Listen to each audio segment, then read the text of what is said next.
Chelsea winger Pedro taken to hospital with suspected concussion after suffering horror head injury and bloodied face as he's hit by flying Arsenal keeper David Ospina during friendly. Pedro had blood dripping from his head and to be taken to hospital during Chelsea's friendly with Arsenal, after picking up a head injury in a brutal collision. David Ospina clattered into the Spaniard as he rushed out to punch the ball clear, but Pedro looked in agony as he writhed on the turf. Pedro was cleared out by David Ospina as the Arsenal keeper leapt to punch a high ball. Pedro sat up with blood clearly dripping from his head after the incident. The impact on Pedro, 29, was so severe he was fully airborne and his head thumped against the turf.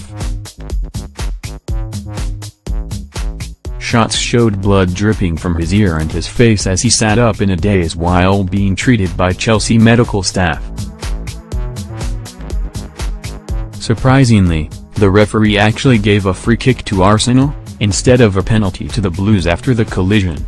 Antonio Conte looked concerned as he mulled over the change, bringing on French youngster Jeremy Boga.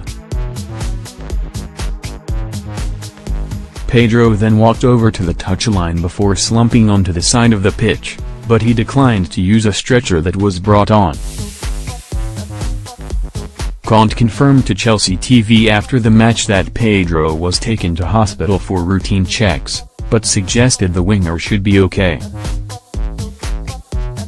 Antonio Conte has confirmed to us that Pedro was taken to hospital with a concussion for routine checks but should be okay. CFC Lee Parker, @LeeParker_TV